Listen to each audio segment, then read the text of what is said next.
Good evening, everyone. It is Thursday, December 11th, 2025. It is now 5:36 p.m., and I will call the Salem Area Mass Transit District Board of Directors meeting to order. Will the clerk of the board please note attendance for a quorum? And that brings us to our safety minute. General Manager? Yes, this month the safety minute will be presented by the Planning and Development Office, and Chris French, our Service Planning Manager, will present it.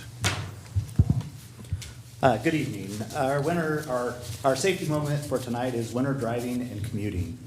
As we move through December and deeper into winter, I'd like to take a moment to talk about winter driving and commuting safely.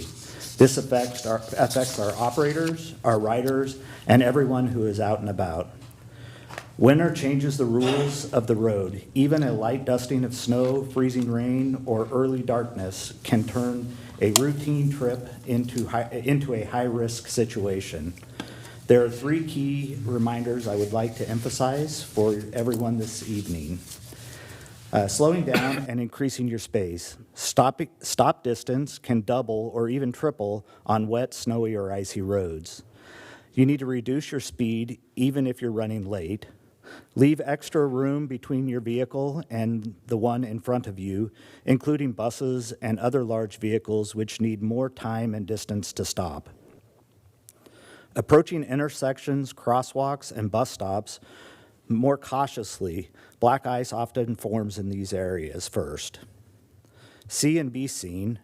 Shorter days and poor weather means reduced visibility for drivers, pedestrians, cyclists, and transit operators. Make sure your headlights and taillights are on and clear of snow and ice. Fully clear your windshield, mirrors, and windows before starting driving. Don't rely on small peepholes in the frost. For people walking to bus stops or stations, try to wear something reflective or light-colored and use designated crosswalks when possible. Plan ahead for safe travel. A little preparation goes a long way. Checking conditions before you leave, weather conditions, road conditions, and transit service updates are a good thing to check.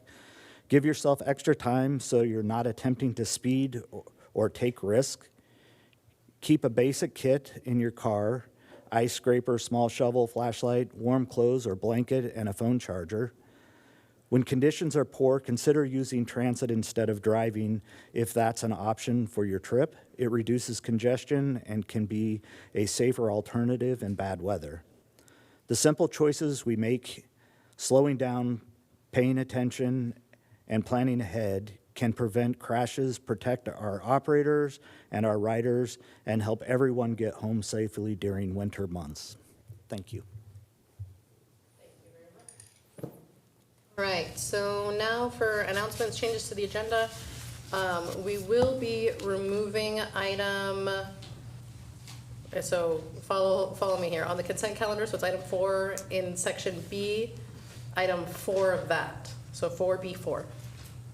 We will be removing that item. Okay, and that brings us straight to our presentations. Recognition of Million Mile Transit Operator. General Manager. Sure, I'll ask Tom Dietz, our Chief Operations Officer, to make the presentation. Thank you, President Enos Pressey, General Manager Pollock, here tonight to present another Million Mile Operator.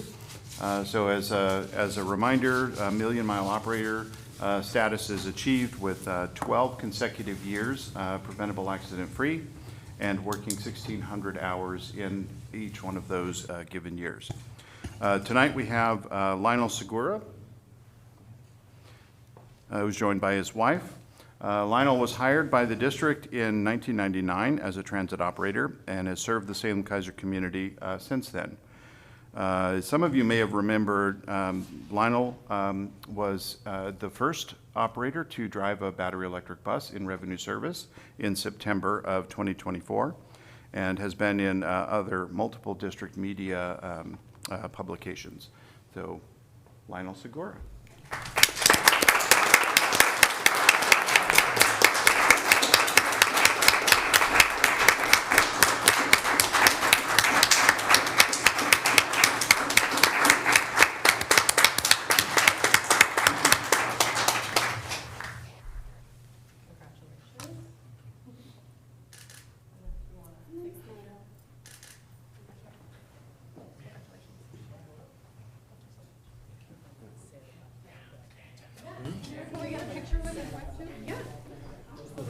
So to answer your question, his jacket did not arrive in time. But it's coming.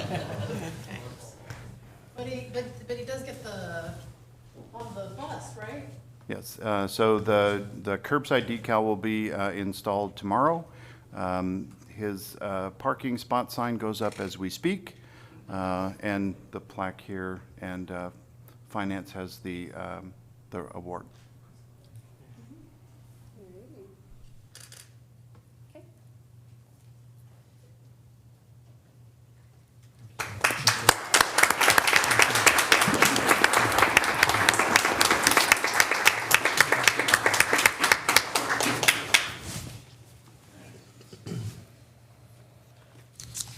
Okay.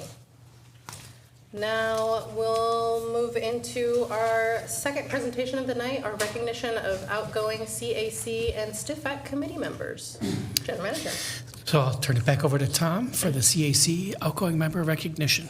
All right, thank you, President Enos-Pressy, General Manager Pollock. So tonight we have Lucinda Edwards. We refer to her as Lucy. So she is an outgoing two-term and some change member of the CAC who is, this is her final year, this December 31st. So Lucy Edwards.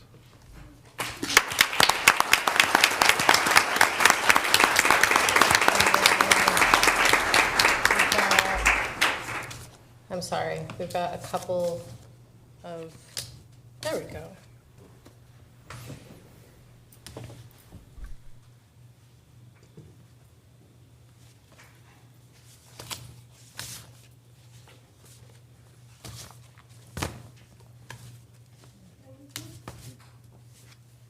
Alrighty, ready? 1, 2, 3.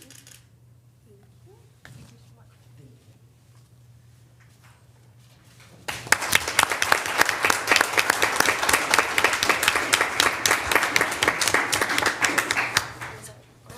you.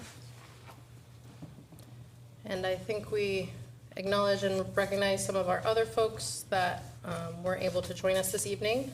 But I did want to say that I think that Lucy joined the CAC as I was leaving the CAC, so definitely had an opportunity to be around, and so we appreciate all those years of service. Thank you so much. Okay. And another recognition. Tonight's a fun night. Moving on to recognition of former Sub-District 1 board member. General Manager. Yes, I will turn it over to you to make the presentation. Well, I think I speak for all of the board when we say that your time with us is invaluable. I definitely look forward to seeing you return to the dais at some point. Although by that point, I don't know how many of us will be able to share the dais with you. But all your insight and your time and all your words were always very well appreciated. And we know that this is just a see you later. You're not leaving forever. But I have to keep reminding myself of that. Thank you. And we've got a little plaque for you.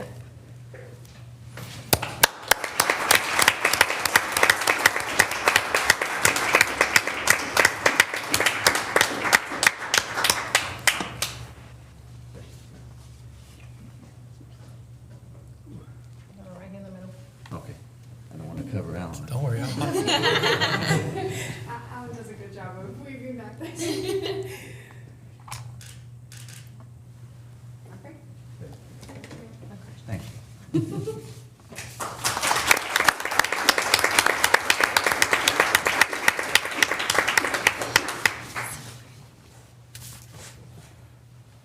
Okay, and our last presentation, our Togo Program Spotlight Award. All right, and I'll ask our Chief Planning and Development Officer, Shofi Ulazum, to please come forward.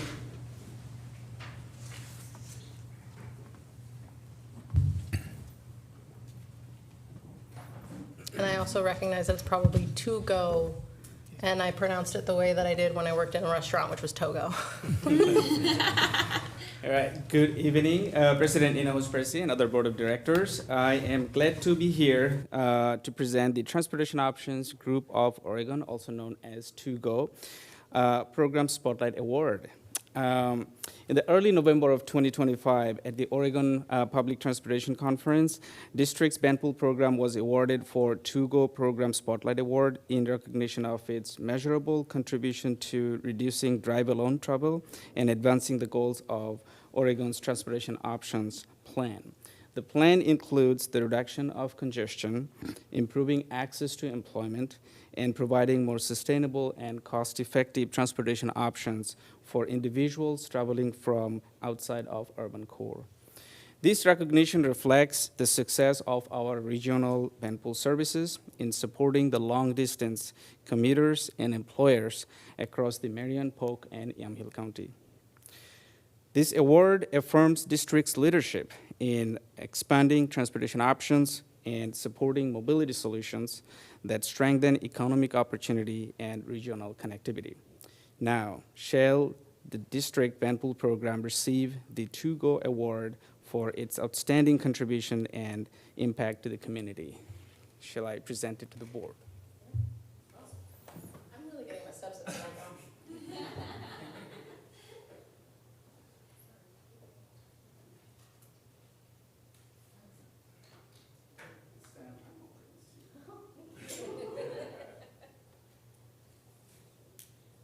Apologies, I was slow on that one. One more. Thank you.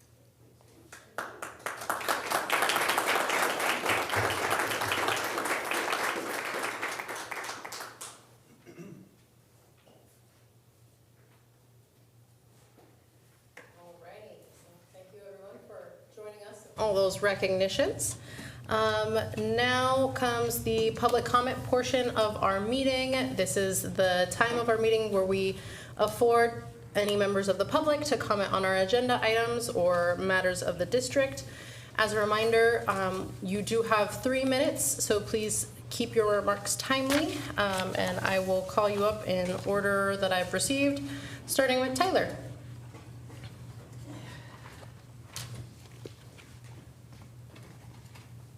Hello, you guys. As I was traveling around today, before the meeting, I came across a situation that's been there, but is significantly worse under current conditions. They're doing the seismic retrofitting on the Civic Center. The stop there, if you're want to go to the library, is Commercial at Bellevue, stop ID 1599.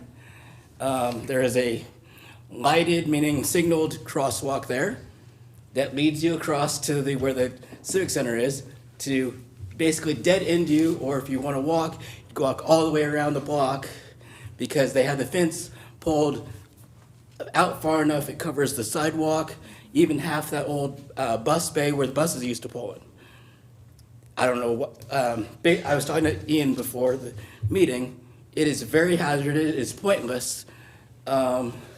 Somebody needs to reach out to the city and have the contractors move that back. Do something. I'm an idea guy, and for a guy in a wheelchair, there's passable ways to do things. I don't care. Hinge together some plywood and throw it across the grass so people aren't getting muddy as they get to that, because there is an opening where that bus bay is over closer to, on the south end, closer to where the library is. But it's a long walk up that hill, and if you're gonna be use that crosswalk, you're gonna be walking through the muddy grass. The way I see it, they just need to pull this fence back, and I would love it if you guys would, put a detour in, use that old bus bay, and then as Ian pointed out, the city could put up, one of those lighted barricades there to signal to the traffic that the buses are gonna be pulling out there into the left lane to make it safe for everyone. I mean, cars do not need to have a priority in this effing city. If they need to shut down a whole entire lane along there for bus traffic while they're doing seismic retrofitting on that building, so be it. I think it's about time that the buses get some sort of priority, especially for people like me that are disabled or that have kids and still want to use our great expanded hours library. I mean, I mean, I don't know who makes the phone calls or whatever. I will go with one of you guys if you guys want to go with me to public comment at the city council meeting or whatever. But let's get something done. Thanks, guys. Thank you. Next up, we have Nick Forty.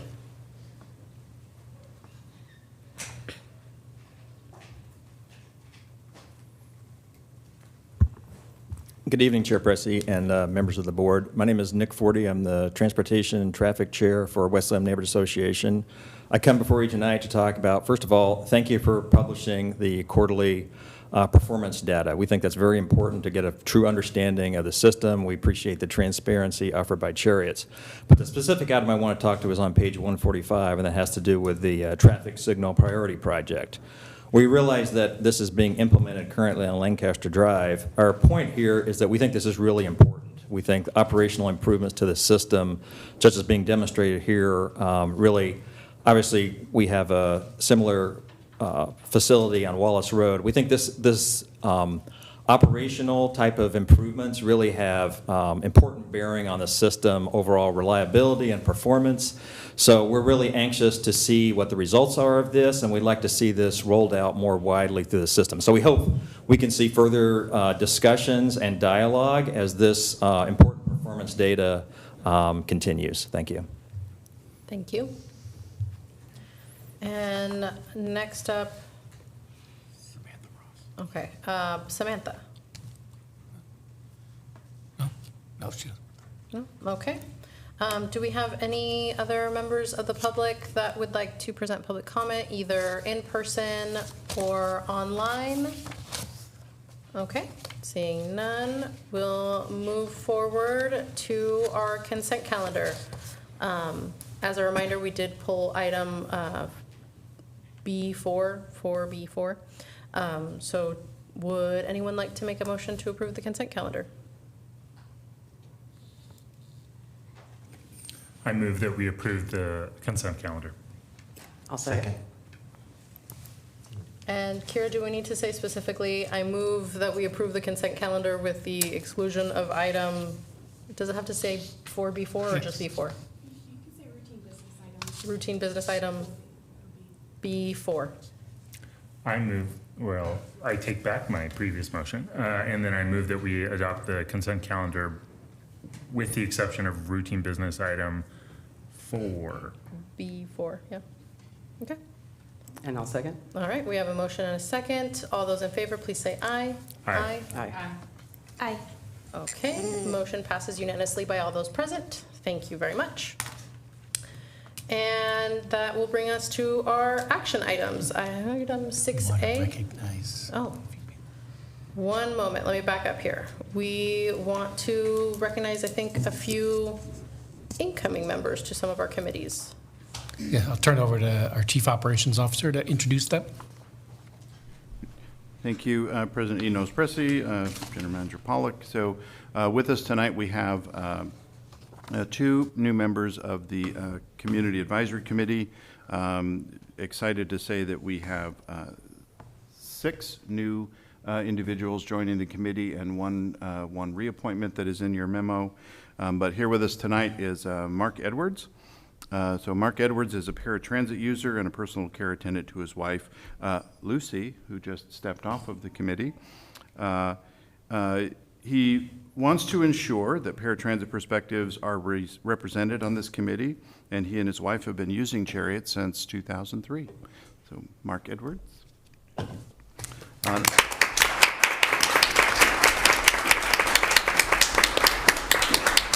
Thank you, Mark. Also joining us is Kevin Conover. Kevin is a retired school bus driver and trainer, and his interests for this committee are for safety of the system and reasonable scheduling. We had a really excellent turnout at this week's CAC meeting with new members just kind of seeing how things go. Very fast meeting, but they got a glimpse, a rare glimpse. So Kevin Conover. And if you'll indulge me for a minute, pretty excited, we have a youth member for the CAC committee in your packet, a young high schooler who's looking forward to kind of getting the youth voice at this body to advocate for transit services. So really super excited. Thank you. Thank you. I will say that, for any members of the public or anybody that's watching, the reason that we're so excited about that youth member is that the CAC has not had a youth member since it was reestablished back in like 2018. So this is very exciting. Okay. Now that'll bring us to our action items. 6A, award bus stop accessibility improvement program group 6 construction contract. That was a mouthful. General Manager. Yes, I'll ask Service Planning Manager Chris French to come back up and present the report. Good evening, President Hinojos Pressey and members of the board. I'm here this evening to ask you to authorize the general manager to enter into a contract with A&B Utility for the construction of local bus stop accessibility improvement project group 6. The ask is for $136,530, which includes a 19.8% contingency. The district has been working over the past many years to make ADA improvements and accessibility improvements to stops. We have successfully completed 5 groups. We are getting ready to do the 6th group. It includes 12 locations throughout the city. With those stops, 7 of the stops will receive semi-seats. 2 of them have shelters. One of them is adding a shelter, and the last 2 we are able to span the landscape buffer, but there's not enough room between road and the road and the complete stop to add semi-seats at those locations. The final financial impact, federal STBG funds with a 89.73 to 10.27 match share are available for this activity. The proposed expenditure is included in the district's FY 25-26 adopted budget. And with that, staff recommends the board authorize the general manager to execute a contract with AB Utility for construction of local bus stop accessibility improvement program group 6 for a not to exceed amount of $136,530, which includes a 19.8% contingency, and I would be happy to answer any questions that you may have. Thank you. Any questions? Yes, Director Carney. Thank you, President Hinojos Pressey.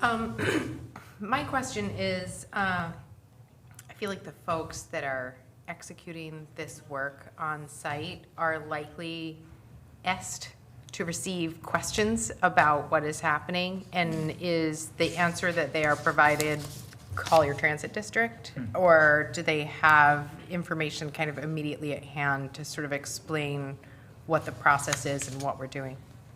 So with this process, with the construction, we also have a project management contract with Mott McDonald that they handle the construction management, and part of the process of that is going out and notifying the adjacent people to the properties that the construction is happening, and they are on site and available, so they would be the conduit to address issues out in the public with us supporting them in those areas. Okay, thank you. They're on site while the construction's happening? Not at all times, but they check in. They're there daily, checking on all of the stops as it's going along, to make sure that the standard, the cross slope and the tear out and all of that is very important for us to make sure that we're on top of all of that. So they check in. They're on site regularly checking on that, and they do the pre-work of being out there and distributing notices with numbers to reach, so that if people have questions. Most of these stops are all in the public right of way and not in front of businesses, so not a lot of neighborhood stops that we've done in the past. But yes, we will have availability with us and the project management firm working with it. Thank you. Yeah. Okay. Director Duncan. Thanks, President. Host Pressy. So I was just wondering, where does this put us with our overall inventory? I know that we've been chipping away at this for a while, ever since, we always are trying to make things accessible, but in particular, just for those who might not be familiar, we were asked by the federal government to kind of make sure that all of our stops have a certain amount of ADA accessibility, and so we've been working to get up to compliance. So I just was curious where that puts us. I don't have that number right on the top of my head. I'm going to have to get back to you on that. We just completed our inventory, and I'm sorry, I don't have that right in front of top of tongue. It's all right. I mostly asked to kind of illustrate how much further we have to go. I know that we put in so much work on these projects. They're really hard to do. And please correct me if I say anything incorrect about this. It's your specialty, not mine. But I know that it can be difficult sometimes because where the stop is positioned is completely dependent on if we can even bring it up into compliance or not without, redoing the road or sidewalk or moving a building, which we don't really have the ability to do. So I just want to say I appreciate all the work that's been put into identifying the correct stops or stops that we have the ability to do with the least amount of, either impact on the community or cost to us as an organization, and also just re-emphasizing that I know there's a couple of years ago that the city, we kind of collaborated and was able to increase the zoning requirements so that this won't happen so much in the future where we have stops that are not accessible. And I just want to emphasize how we'll definitely need to have some ongoing collaboration to be able to bring more stops up to this level of accessibility. Is that represented? Am I representing it right? That is a good representation. Okay, good. With the stops that we've done and with the coordination with the city, I would say we have right around 800 stops throughout the system, and we probably are about 50% through those. So there's probably a good 400 plus left to work through getting up to ADA standards. Great. Thank you very much, and I appreciate you. I think it's important to illustrate, although we've done a lot, there's still a very long ways to go, and arguably the second half will be harder since we targeted the easy to deal with stops first. So thank you to all of our partners, and look forward to hearing more from us soon. Any other questions from the board? No? All right. Yes, Director Davidson. I know within city limits that when we have a new bus stop, it triggers an opportunity for us to, it basically clears the spot in front of the bus stop to ensure that the bus has an opportunity to pull up to the curb so that if somebody has a mobility device, it can adequately kneel and then put down the ramp. It actually serves its purpose to get someone to where it needs to go. Or where they need to go, excuse me. Looking at a couple of these spots, I know that some of these don't have that presently, and I'm wondering if this would trigger that within city limits, or if that's something else, or if that is strictly new development. There's a process that we have to go through for that parking removal. There's only 2 that have parking that conflicts, and those have been taken care of for these stops. So, these, okay. So the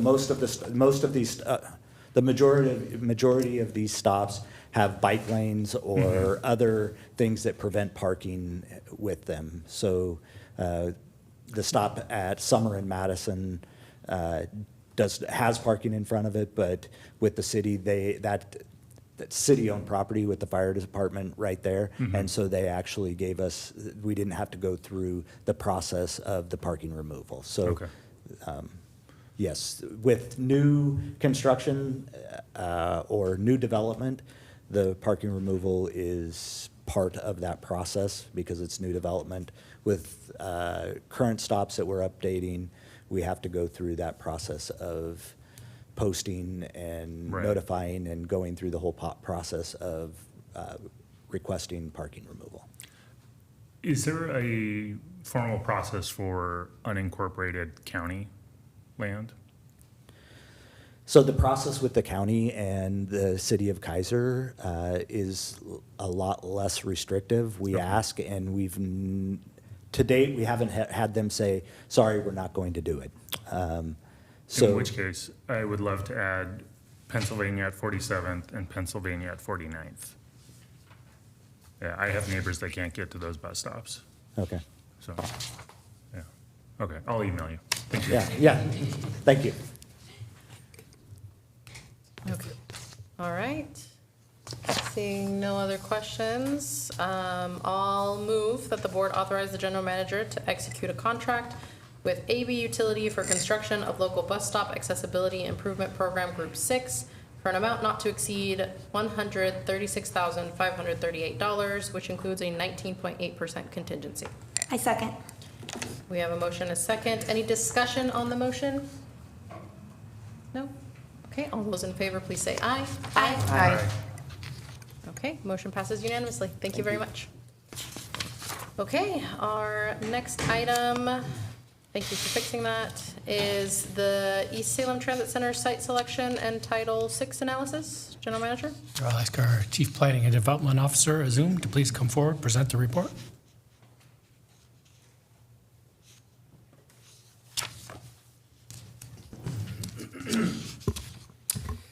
Good evening, President Enos Presi and other Board of Directors. I'm glad to be here to present the East Salem Transit Center site selection and Title VI analysis solicitation results and staff recommendation. Just to provide some context, District released the request for proposals, also known as RFP, in early August for a professional services to conduct a site selection and a Title VI analysis for a new East Salem Transit Center. Solicitation was released in August 22nd, 2025, and the bid was closed September 18, 2025. The current configuration and amenities at Shamakata Community College are insufficient. Let me give you some context. There are currently 5 bus bays, and this location has about approximately 80,000 boardings annually. And right now, there's about 19 buses use that location every hour. And our long-range transit plan forecast predicts that this number will go up to 23 buses per hour to meet the future demand in that location. So which means this will put us and exacerbate the current congestion situation, and it will pose some significant challenges for safe and efficient operations at that location. So that being said, we need a larger dedicated transit center to improve the connectivity and accessibility, safety and security and overall customer experience in that location. So, and financial impact, we have the STIF discretionary funding available for this project. And this funding is also included in the district's FY25-26 adopted budget. Staff recommends the board authorize the general manager to execute a contract with Parametrics for the East Salem Transit Center site selection and Title VI analysis project for an amount not to exceed $282,084, and this number includes a 10% contingency. I will be happy to take any question if you have. Any questions? Yes, Director Holmstrom. Thank you very much. This work is a necessary prerequisite to being able to develop this in the future, including using federal funds for capital construction. Is that correct? That is correct, Director Holmstrom. Okay, thank you. Any other questions? Yes, Director Davidson. As a corollary to that, if we did not use federal funds, would we have to do this? Like if we had a stable source of local or state revenues? I think this is still necessary because we're going to analyze which location on the site has the best operational efficiency.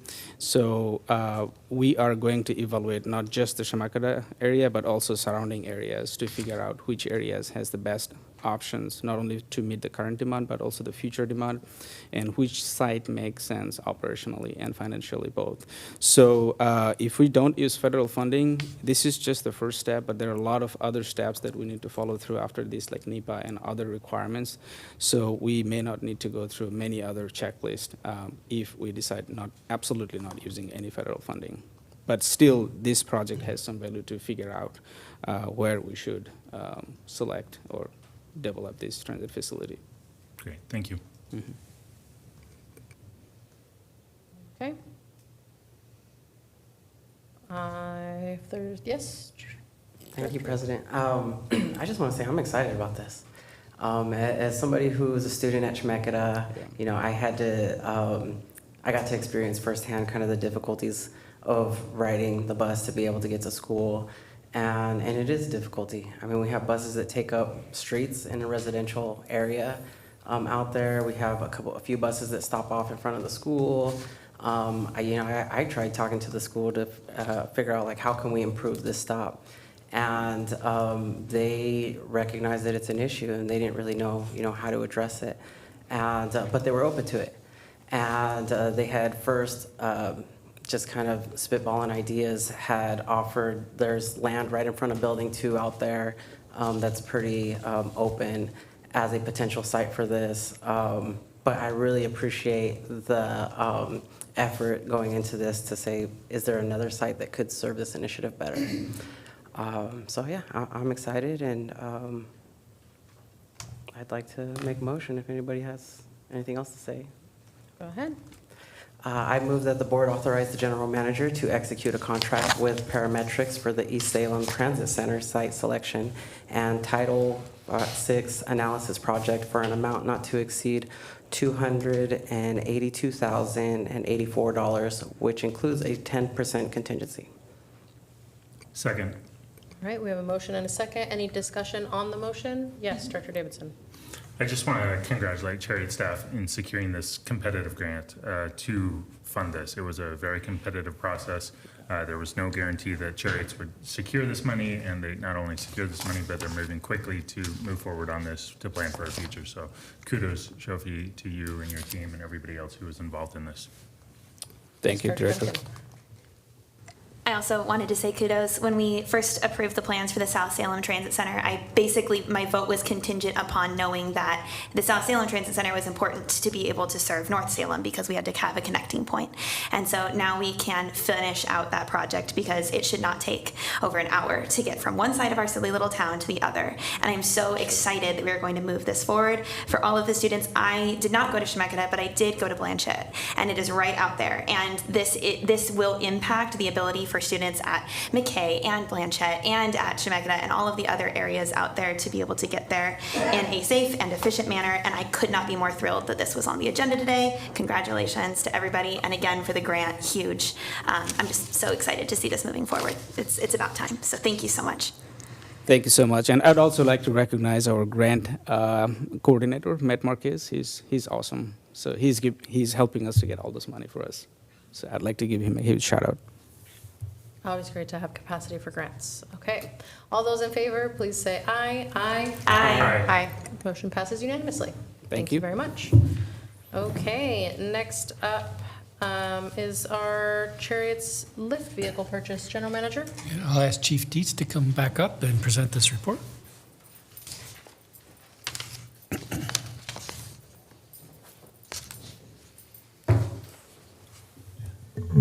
Thank you, President Enos-Britzi, General Manager Pollock.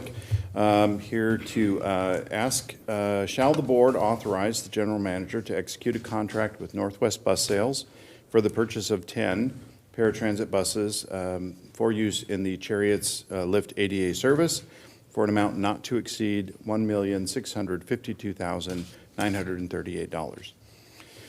So Cherriots Lift is our complementary paratransit service that operates within the urban growth boundary. It has an incredibly aged fleet. There's 37 buses, and we're in dire need of replacements. We did deploy the 7 compressed natural gas lift buses just earlier this year, and that's a welcome relief for the meantime. So we went through an RFQ process, and we did secure in that process the Northwest Bus Sales as the dealer to provide turtle top cutaway buses that are built in Indiana. Very well built paratransit vehicle and should hold up well to our service and our area. So these buses will be funded by STIF discretionary funds with an 80-20 match, share using STIF formula funds. The proposed expenditure is included in the district's adopted 25-26 budget. So staff recommends the board authorize the general manager to execute a contract with Northwest Bus Sales for the purchase of 10 paratransit buses for use in the Cherriots Lift ADA service for an amount not to exceed $1,652,938. Happy to answer any questions. Do we have any questions? Yes, Director Carney. Thank you, President and host Pressy. This is the paratransit fleet has been a topic of some conversation with the SCATS Policy Committee that I serve on behalf of the board because we had a project proposal in there that was partially funded for replacement of the buses. And I wish that I had been able to speak in a more compelling and articulate fashion to convince that group that it was a project worth funding. So I'm hoping you can describe for me what happens when one of these buses doesn't work. Thank you for the question, Director Carney. Our amazing maintenance team does everything they can to fix it. So whether it's replacing an engine, a transmission, doing minor work, body panels, anything like that, our team does the best they can. There are times where the bus is not salvageable or it's not cost effective. We're at a point where that's not really an option for us because we need every single vehicle to perform this service. And they're often performing trips that are time sensitive in nature because they're delivering people to medical appointments. Do these buses ever have circumstances in which they have to go out of service kind of mid-trip? No, thank you for the question. Yes, just like any motor vehicle, it can break down without notice or without warning. Again, we have a great maintenance team. We have a relationship with a couple of tow companies, so we can get the bus swapped out as quickly as possible, only to get it back to the shop to fix it as quickly as we possibly can. Our supply chain has loosened over the last couple of years, so we're not down as long as in 2022 or 23. We do everything possible not to miss a trip. And I believe, sorry, last question. I believe I heard you correctly. We have 37 vehicles in the fleet and 30 are past. Is that what the staff report said? Useful life. Past their useful life? That's correct. That's not a great ratio. Thank you. Any other questions? Yes, Director Davidson. So, thank you, President Enos Pressy. So on my time on the board, I've now learned what a cutaway bus is. I was unfamiliar with a turtle top. I did some internet searches, and what I gather is that it's more of a van-looking cutaway vehicle. Is that? Or what makes it a turtle top? A hard top? It goes into itself? Could you enlighten me? Thank you for the question, Director Davidson. I wish it pulled its head in. The easiest way to describe this in my time in transit, when transit found me, I started in the paratransit space. It really looks like a Winnebago RV. So it has an over-the-cab nose. It's basically a van chassis with it's called a body-on-chassis configuration. So it's their properties to call them vans, but they're really they're cutaway buses that look like a camper. And are they, so we have different kinds of lift vehicles. Do the turtle tops or the Winnebago style ones, do they hold more passengers? Is there some kind of advantage to them? Yes, so thank you for the question. The turtle top is really like akin to Ford or Chevrolet. Oh, the turtle top is thank just you. the manufacturer. They make a body style in a certain manner, whereas Glavelle or Starcraft or Arbach make it. They look very similar, just a different name, different accoutrement inside. There are, much like the automotive world, there are low-cost leaders and there are high-end models. So turtle top is not the highest cost or the high-end model, but certainly better constructed than most. Yeah, okay, thank you. General Manager?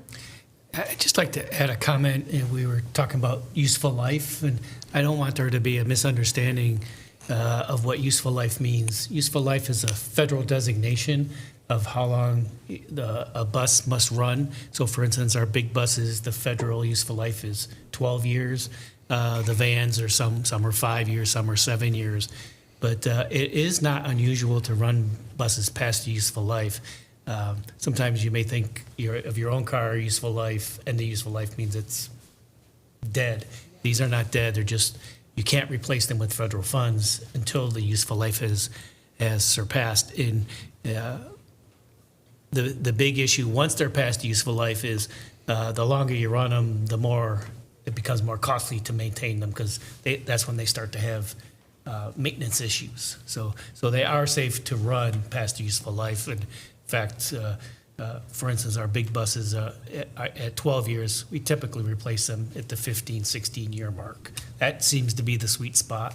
The hard part with the vans, the paratransit vehicles, is they're only 5 or 7 years. It's by the time you get them going, it's almost time to start replacing them. So it's a twice as fast as the bigger bus process. So. Director Duncan? Thank you, President Inhofe-Pressey. When I'm the alternate for the SCATS committee, and I had the opportunity to sit in on, and then also I was the representing member for a couple of those conversations, and I was surprised what a significant portion of our elected officials did not know what a paratransit bus was. So just for anybody who might be watching, paratransit buses are specifically outfitted to be able to reach people who couldn't otherwise use our system for some reason. Usually it's a medical reason. Our paratransit system, it can be a temporary medical reason or a long-term one.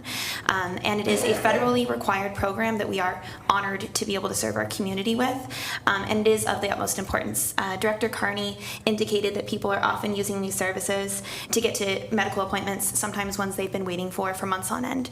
So to me, this is one of the most important pieces of our service that we do, and I am happy to do whatever level of education is necessary so that the community is familiar with paratransit buses and feels enthusiastic about the money that we spend on them, because they are essential for many members in our community who need them to get to something as simple as the grocery store or as important as a cardiac appointment. So I just wanted to highlight that so that we can have a little educational moment and hopefully raise a little bit more awareness about how important these buses are. Thank you for all the work that you've done in securing a vendor and making sure that we are spending this money appropriately. The 80-20 match is still fantastic, and I'm very excited to move forward with this. So thank you. All right, any further questions? Yes, Director Carney. Thank you, President Inhofe-Pressey. I just want to give a shout out to our fantastic maintenance team, not only for, our 40-foot buses, but for this whole paratransit fleet and all of the fantastic work they do to keep things running around here. So just bravo. I agree. Okay, so I will move that the board authorize the general manager to execute a contract with Northwest Bus Sales for the purchase of 10 paratransit buses for use in the Cherriots Lift ADA service for an amount not to exceed $1,652,938. I'll second. Oh, you can have it. Thanks. Seconded by Director Carney. Any discussion on the motion? No? All those in favor, please say aye. Aye. Motion passes unanimously. Thank you very much. Okay, that brings us to our Cherriots Business Coalition Task Force. General Manager Pollack. Right, thank you, and I'll present the staff report. So the issue is before you to adopt the proposed task force charter. Just to refresh your memory, back in 2018, the state legislature passed Senate Bill 1536, which is included in your packet. And it made several significant changes to the Oregon Revised Statute 267. The two primary changes were the transition of the district board from directly elected to governor appointed, and the other is the repeal of section 267.302, and that would become operative January 1st of 2026. Section 267.302 states that the district shall not use any method of financing without first obtaining authorization at a properly called election held for that purpose. Just so your note, Section 302 is not applicable to the other two mass transit districts in the state of Oregon. That was a specific carve-out when Salem Area Mass Transit District was established. The transition of the board began in 2019, and it is now complete. And as you're all aware, the current board members are all governor appointed. In preparation for the repeal of Section 302, we conducted multiple planning activities to include community outreach and the development, ultimately, of a service enhancement plan based on those activities. This summer, we presented that plan and the funding mechanism at a Salem Area Chamber of Commerce business advocacy meeting. And there was significant concern from the business community about the plan, specifically more focused on the funding mechanism. As a result of that, a business coalition was formed to have discussions with the board. As a result of those discussions, it was ultimately decided to establish a task force, and a proposed task force charter has been created. It includes input from members of the business coalition, and it's included in your packet as attachment B. If adopted, the meetings would begin in January with the goal of completing the task force work in May. Attachment B is the proposed charter. It includes the task force goals, the structure, which includes the Cherriots Board of Directors and 6 representatives from the business coalition selected by the coalition organizations. Includes the task force agenda topics, a rough idea of what each meeting will be focused on. And it lists the business coalition members, and I like to call those out here because they have been added to your packet late. When the packet was published, we didn't have the actual participants' names. So for the Salem Area Chamber of Commerce, it is Jonathan Castro Monroy. For the Kaiser Chamber of Commerce, it is Daryl Fuller. The West Salem Business Association is Craig Evans. SEDCOR is Scott Snyder. The Home Builders Association of Marion and Polk Counties is Jed Bennett, and the Mid-Valley Association of Realtors is Nick Williams. That is the proposed charter here, and staff is recommending approval of the charter. Any questions? No? Yes, Director Navarro.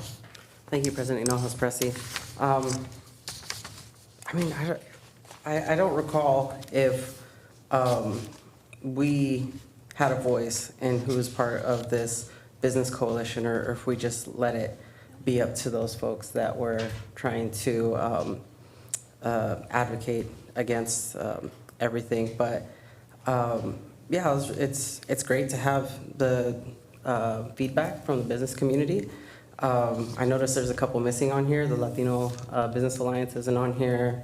The Main Street Alliance isn't on here. I feel like a lot of these folks are very involved in the community, and it would be awesome to have more folks that are impacted by this who don't always get a chance to speak up. So yeah, I look forward to attending these meetings and trying to be that voice for other business owners who are in our community that don't always get a chance to be heard. So Director Navarro, if I could answer your question. So the coalition was formed by the business community. It is not all-inclusive, but it is an active group. Members of the associations you mentioned are also part of some of those coalitions. And actually, all members, I didn't bring it up, but in the charter, it does state that the public will have a chance to chime in front of the entire task force at a town hall towards the end of the process, once we've gone through the discussions and have a preliminary draft of some recommendations that the business coalition would present to the board, so that everyone will have the opportunity to chime in and provide their comments. Yeah. I look forward to hearing that. Thanks. Any other questions? No? All right, then I will move the board adopt the proposed Cherriots Business Coalition Task Force Charter as presented in attachment B. I'll second. All right, motion and a second. Any discussion on the item, or yes, on the motion specifically? Yes, Director Duncan. Thank you.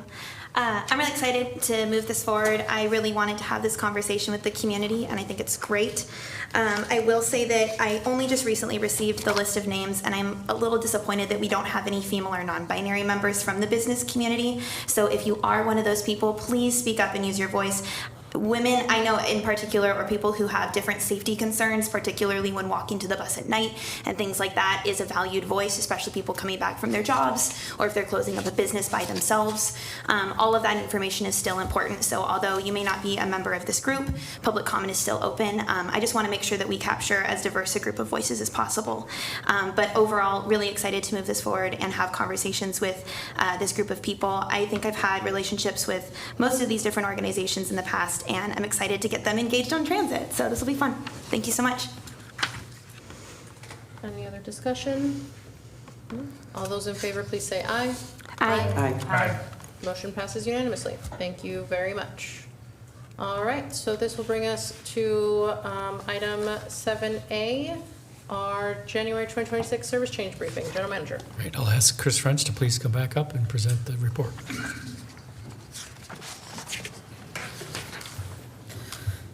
Good evening. I'm here to present the service change briefing. This service change will take place on Sunday, January 4th, and go through Saturday, May 2nd. In the local system, the Route 17, 21, and 27, we've made some minor changes to time point locations in order to alleviate buses laying over and having conflicts either with school traffic or other buses getting around or cars getting around, so that if the buses have to lay over, if they're ahead of time, that we don't have those conflicts. And then next, an item that I'm really excited about is the ADX for the regional system.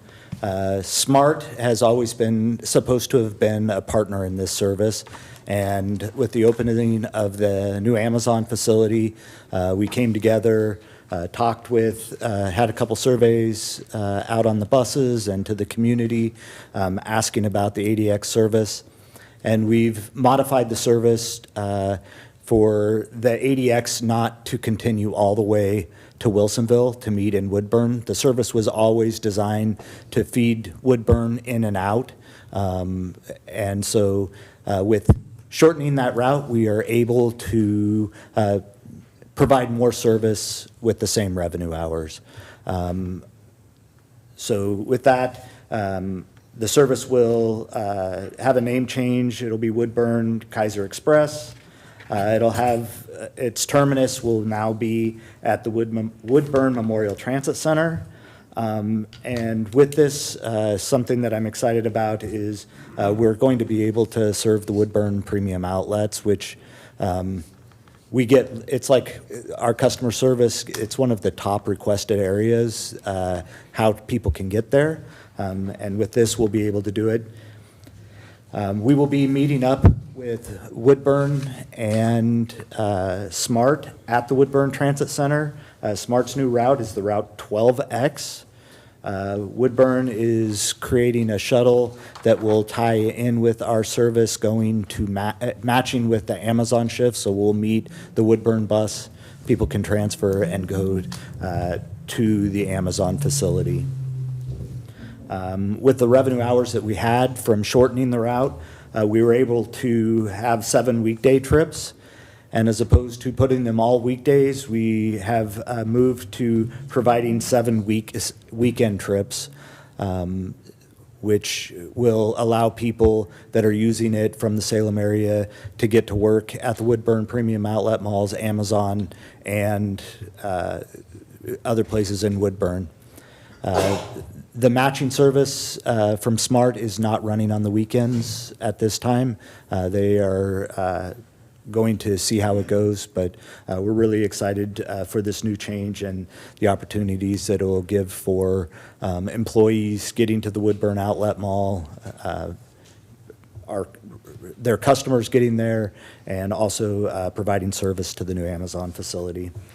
The holiday service, Martin Luther King Day and President's Day, will both operate with Saturday level service.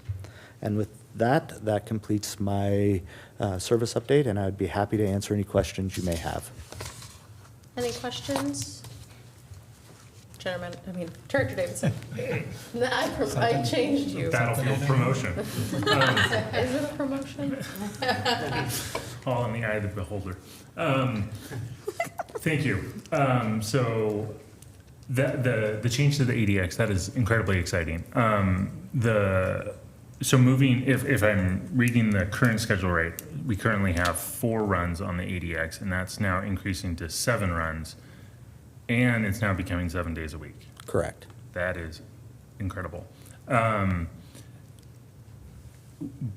we increasing the span of hours as well served, or are we just running more frequently between 6 and 6?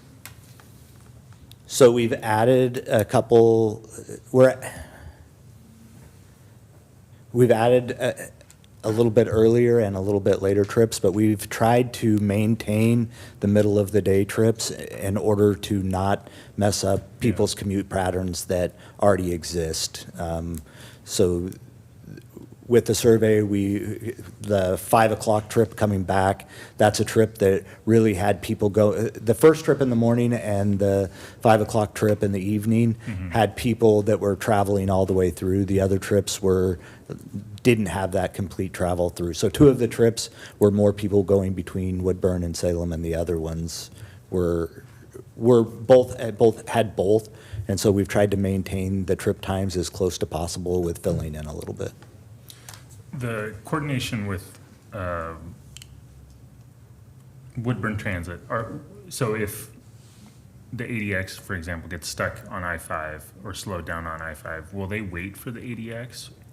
We are working with both SMART and Woodburn to provide that time where, because they're all supposed to be there and spend about 5 minutes at the transit center, 5 to 6 minutes. Okay.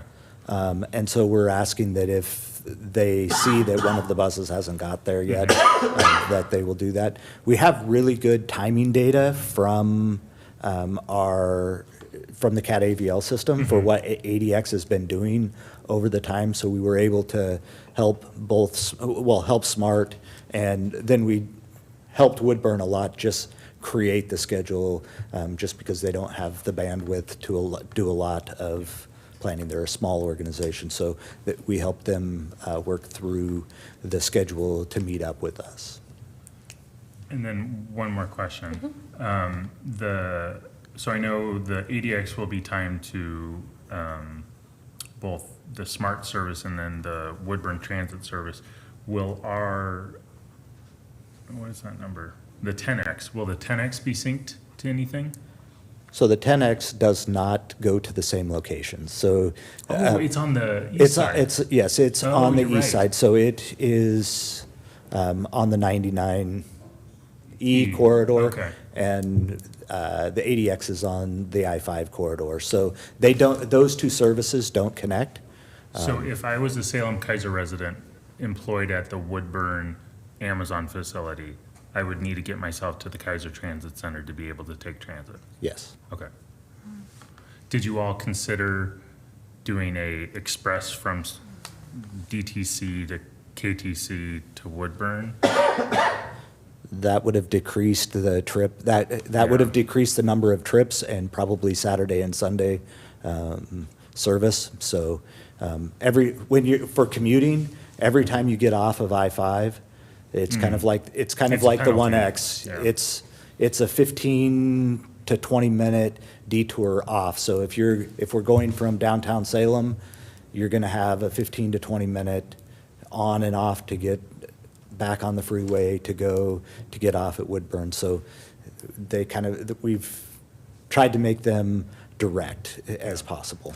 So maybe I'm putting words in your mouth, but are you saying that we should have a train running up and down the valley right along there that just runs very frequently? You are putting words in my mouth. Oh, I am. Okay, sorry about that. Thank you for answering my questions. Any other questions?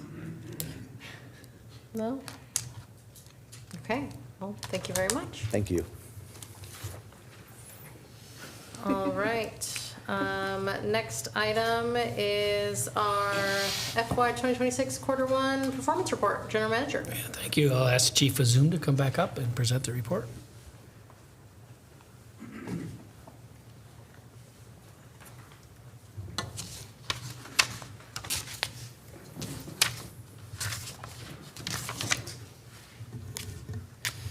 Thank you, President Inos Presi and other board of directors. And I'm promising you, I'm not going to show up again the rest of the night. I am here to present FY26 Q1 performance report with you all. All right, so here's the high-level summary of what happened in this first 3 months, July, August, and September. I'd like to highlight the Banjo incidents. One of the things we presented and completed the bus stop inventory, and we presented to the board as well. I think that's a huge milestone for us to know what we have at both local and regional, so a big milestone accomplished. And also our team participated in the Avail Engage conference. In August, this is also another milestone. We're doing the comprehensive operations analysis, also known as COA. The first deliverable was to complete the existing condition analysis report, so that was done in August. And in September, the whole team Cherriots were busy about creating community connection projects, a lot of outreach events, open houses, a lot of fun. All right, so now going back to the performance information and performance data. In this quarter, we have seen a steady ridership. There is almost similar kind of ridership compared to the last year in the same time period. This time, our this Q1 ridership was slightly above 887,000. And I'd like to give you some perspective. What does that mean? So, in the last 4 years, we have seen consistent increase of our ridership. In fiscal year 27, we hit the rock bottom of our ridership. It was 1.7 million in our fixed route services. And since then, we have seen 18.4% ridership gain in fiscal year 2022, and following that 35.4% increase in FY23, and 17.1% in fiscal year 24, and 3% in last fiscal year. The point I'm trying to make, unless or until we're adding more service, meaning more revenue hours, more frequency to our system, at some point, ridership will plateau. So we have seen a really huge increase from the rock bottom COVID ridership. The key message here is it is not unusual, and we have seen such a huge bump in ridership in the last 4 years. So we need to do something, either increase the frequency and extend the service hours that will bring more people, meaning that it will make our service more accessible and convenient for the riders. And convenience is one of the key metrics that will bring more riders to our system, even if you own a car. So it's all about convenience. So I'd like to pay special attention to that. The second thing, we have seen slight decrease in the youth ridership. However, we have, on the flip side of the coin, we have seen non-youth ridership increase about 5% compared to the last fiscal year 25 Q1. And here's the fixed route ridership. And last year, it's pretty much identical. There's just small change here and there. And and this is our system ridership. I'd like to highlight, even though the fixed route covers pretty much 94% of all of our ridership, we also provide some important services like paratransit lift, complimentary paratransit service lift, which is about 3.1% of our whole ridership. And also the van pool covers around about another 3% of the whole ridership. Since we're talking about ridership, I'd like to highlight the best performing routes when it comes to ridership. And there's no surprise, Route 11 has the highest ridership, and following that, Route 19, 21, and Route 5 and 2, all those familiar names in there. Although Route 11 has the highest ridership, but it has some other challenges. It is also the longest route in our system. It has issues, both 11 and 19 and 21, issues with the on-time performance. So to address that, we are working on a technology solution named Traffic Signal Priority. It's basically a green light extension, and when our bus is approaching and they're late, so there will be a green light extension so that our bus can go through the intersections. We are working on Lancaster Drive right now, and this is from the Hayesville to Kubler Boulevard, and there are 22 intersections. We have completed installation of all hardware, and software is working and functioning. And I'd like to give a huge shout out to Nick Fordy for bringing this up in his public comment section. I agree with him. This is very essential and important for not only for transit, but for our citizens. And the system is functioning, but we're still working on optimizing some variables, playing with those numbers. And we have recently released a survey to our operators to get their feedback. So far, in the first week, we have already received 16 responses from our beloved operators. So we're hoping to go live officially sometime soon. We're just fine-tuning our variables and making sure that there's no more glitches in the technology software solutions. So once we have that, I will be happy to report what we see in the system, both the quantitative data from the dashboard and also qualitative perception from our operators, what they see and what they feel on the field. And I will be happy to report once we have some comprehensive data in the upcoming months on the TSP project. And in the meantime, we have also started conversation with our partners, City of Salem, about potential next phase once we wrap up with the phase 1, what corridors we should prioritize and why. So we have already started that initial conversation. All right, I think we're gonna talk about this later on. So I'd like to highlight the second thing, performance measure, is productivity. So productivity means boarding spot revenue hour. And I break them down like weekdays, Saturdays, and Sundays. And most of those names are pretty familiar consistently, Route 19, 21. Those are performing and exceeding our target boarding per revenue hour. And we have seen, interesting finding is in the coverage routes, we have seen almost 75% of those coverage routes have seen some sort of increase in productivity, which is very promising.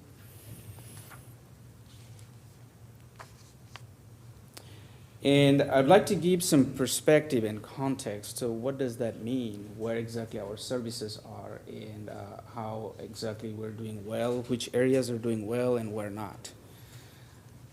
Cherriots core corridor network delivers about 89.65% of all ridership. And to total revenue hours we're dedicated for that is about 77.95%. So what does that mean? Meaning that we're putting our efforts and revenue hours and money where the demand is the strongest and the need is the strongest. And also to put it in a perspective, overall system productivity, that includes both fixed route and van pool and lift all combined system-wide. 11.1 boardings per revenue hour. But if you focus on our local service, which is majority of our ridership, which is 14.3. And to give you some additional perspective compared to the similar size, context, and geographical location of transit agency across the states, we're on the same ballpark, so we're or slightly above the other peers. Now, I'd like to highlight the core corridor service productivity, which is 16.6, even higher. So I know this is the balance between the ridership and also the equity and the coverage. So that's why we try to find the sweet point and the balance between, we also need to cover where people need it, even though ridership may not be like 16.6. But we're doing the COA as we speak, so we are evaluating all of those variables and factors and see if we need to make any adjustments in our fixed route services. And the third variables that I'd like to emphasize on is on-time performance. Why? This is all about service reliability. Can our riders rely on us? And the good thing is now we have our real-time arrival prediction information, RTPI. So people can track where our buses is. So it's available on Google Map, Transit app, everywhere. I think this is a huge milestone for Cherriots. So, and not only that, this is great news that we have exceeded our target of 85%. So right now our on-time performance is about 87.7%. which is 5.4% increase from the last year. And if you look at these numbers, we have seen a huge reduction of early departure, 11.6% to 4.7%. And it is because we had made some intentional outreach and efforts. Our operations team, they took the initiative and reminded all of our operators that you are not supposed to leave your stop before it is time, not even 1 second. So I appreciate their effort and the whole team Cherriots. I think that helped us to get back to above our target of 85%. I think that's a huge milestone compared to any transit agency. I think any above 85%, this is pretty good nationwide. We still have the late issue. I mean, last year it was 6.1%, but it increased to 7.6%. So that's why it is relevant. I agree with Mr. Nick Forty that solutions like TSP, traffic signal priority, can be handy. And once we finish up the phase 1, we have the funding to expand it to other corridors. And the more corridors we can cover it, and we can probably remove the bottlenecks, especially for transit, and then hopefully we can take care of that late issue. That's on the TSP side. So that's the technology that can help us to reduce that number to closer to 0. All right, so this is the scorecard. So I looked at which routes had the highest ridership gain. So interestingly, Route 22 has the highest ridership gain by both number and percentage. Surprise, surprise.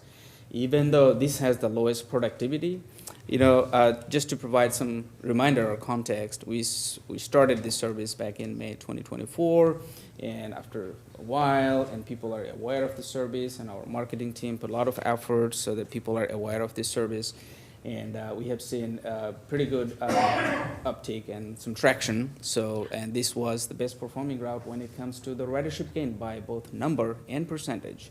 Hopefully this number will go up. Some honorable mention includes Route 16, 17. And the second category is on-time performance. Route 26, one of the coverage routes.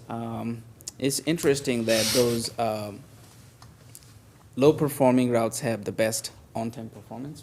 They are on time, even though there's few people moving those routes. Some additional routes include Route 27 and 12 and 17. And the most productive route when it comes to rides per revenue hour, it is Route 19, my route from Kaiser to Downtown Transit Center. So it's the winner for this month. Some honorable mention, Route 21, 4, and 11. So combining all those three variables, the best route in this quarter is Route 21, which had OTP of 90.4% and rides per revenue hour 21.4%, and total ridership gain was slightly almost 1,200. So the winner is Route 21 for this quarter. It's fun. I love it. I love to see how things move around, and it helps to correlate many other things. All right. Now, one of our favorite topics, maybe youth zero fare program. As I have mentioned already, we have seen some decline in the ridership in the youth. More in the local, impact is higher in the local by number. And my team is investigating why the number is going down, and we will have more information probably in the next report. I will be happy to share this information. But overall, this is the same thing. So we have come a long way. Youth pass, I mean, starting from like 3-4 years ago, like the ridership it went up really high. So overall, the program is still contributing 21.5% of all of our ridership. I think the program-wise, I believe this is still a very successful program. It is just one of the things, like at some point things will plateau, like because student numbers is not increasing every year. So, and I checked last month, I think the overall enrollment is declined by 2,000 or something. So we need to consider that as well. So more to come on that, and we are keeping our eyes on this particular topic, why youth ridership is declining. One of the few known issues includes we enforced the photo ID requirement in last year, October. And also we are encouraging our operators, if the youth under 18, if they don't have any QR code or anything, they still need to push the button so that that ridership counts. So things like that, we are working proactively. But in the meantime, my team is also investigating if there are other reasons behind that. And operations team will send out another memo, friendly reminder memo to the operators, just, hey, do the push button. Let's see what happens, and we can report that if that has any impact to this program. The Cherriots complimentary paratransit service, Cherriots lift service, on-time performance is pretty good compared to nationwide. OTP-wise, it's pretty 89%. Slightly below our expected goal of 91%, but still compared to the other peer agency, it's pretty good. Rides per revenue hour, which is the productivity, is 2.3, and ADA compliant is 0, and complaints is 0, which is what we want. We don't want any ADA complaints from any customer, especially for Lyft customers. So everything great. However, I'd like to highlight the total passenger trips. Pretty much same, just about 3% increase from the last time. And shared ride is 61%, which is pretty high and compared to the national average, around 50%. So we're way above the national average. So that means we're moving more people using our resources.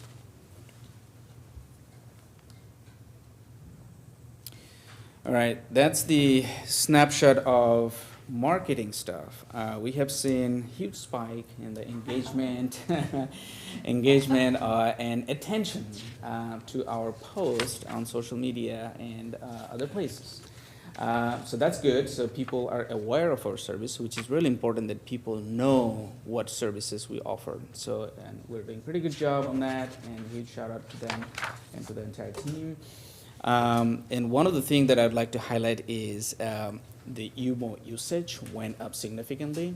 This is really important for us. That means more people are enrolling, and we have more data in how they travel and what time. So this is really important for us for trip planning and service planning as well, and we want that information.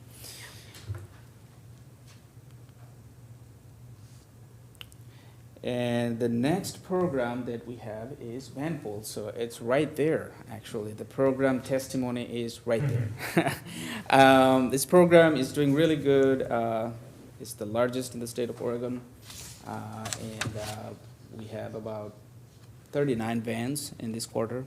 And doing a pretty good job with ridership as well. And we're trying to increase the number of vans.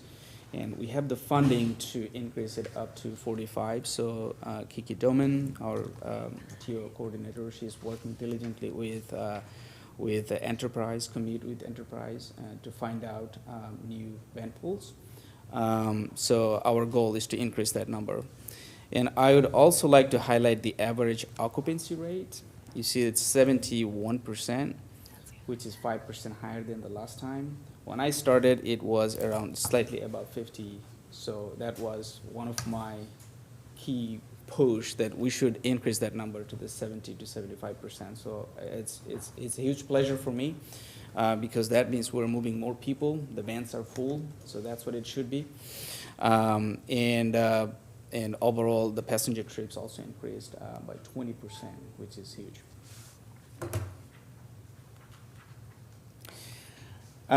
So those are all different kind of programs that we have. Now I'd like to highlight some safety and reliability trends, how we're doing organization-wide. Two key metrics that we track when it comes to safety and reliability of our organization. Preventable accidents per 100 miles traveled. Pretty much everything is on par and local, 1.22, lift 1.29. We had one accident and that bumped the number up, slightly above 2. The road calls per 100 miles traveled, everything is right on track where it should be. Huge shout out to the team who is involved in this process. It's not so easy, and I have seen other transit agencies, they struggle with, especially with the road calls piece.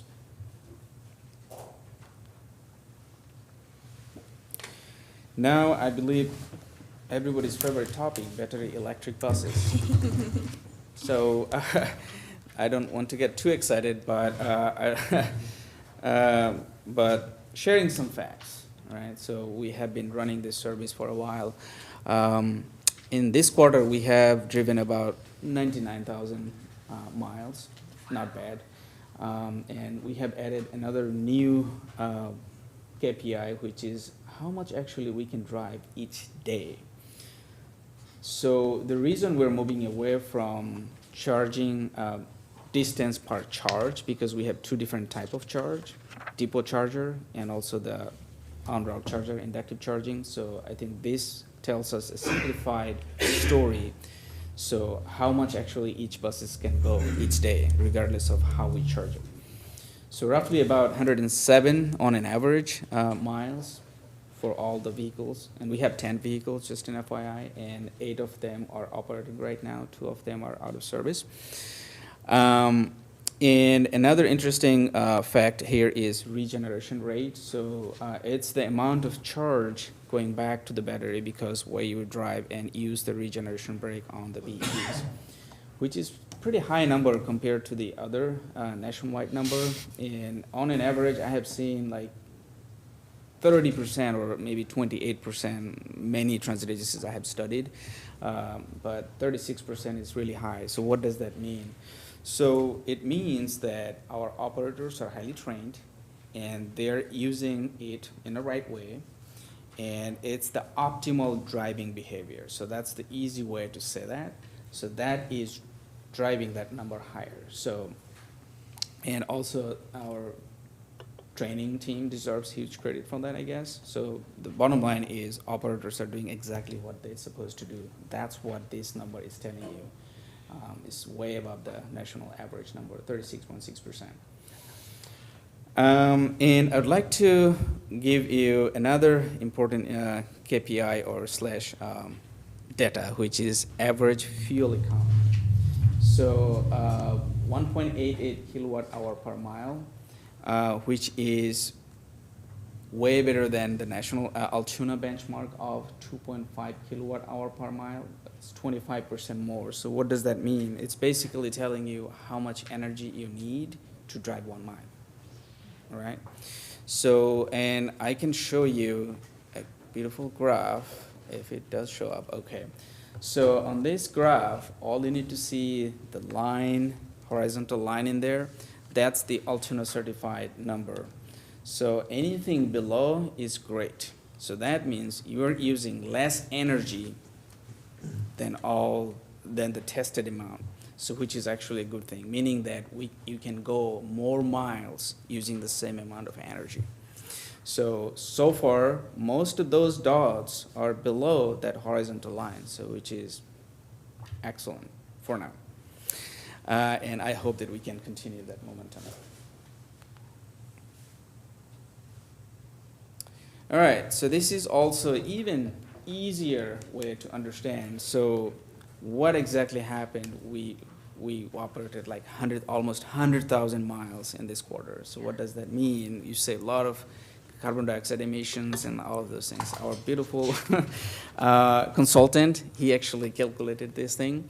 So amount of CO2 and greenhouse gas emissions we save, this is equivalent to if you have the whole bush park covered with trees and that much CO2 or GHG emission we saved. So that he put it in a perspective, so that many trees you will need, about like 29,000 trees. That's easy to understand probably. And he came up with a bush park example. So this is, you have to cover the whole bush park.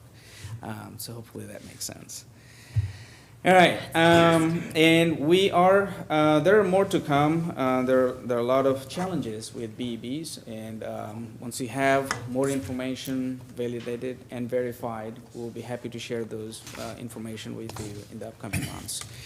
But before I close out the agency's performance report, I'd like to give you some highlight, what to look ahead. As I have already mentioned, the TSP, Traffic Signal Priority System, can go live anytime in Q2, which is now or anytime.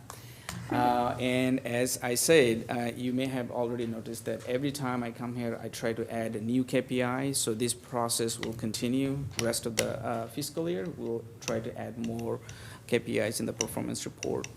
And the award for this East Salem already it's done. And South Salem Transit Center land acquisition process, which is also another thing that we're working on it, so more to come on that.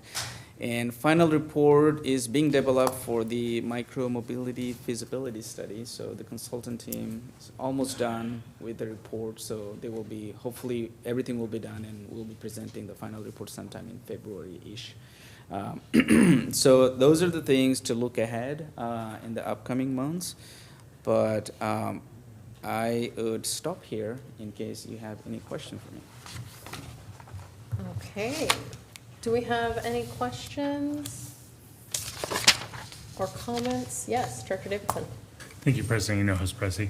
I have one request. When we look at the youth zero fare, could we also get data? I know the year over year is common for our reporting, and it is a helpful measure.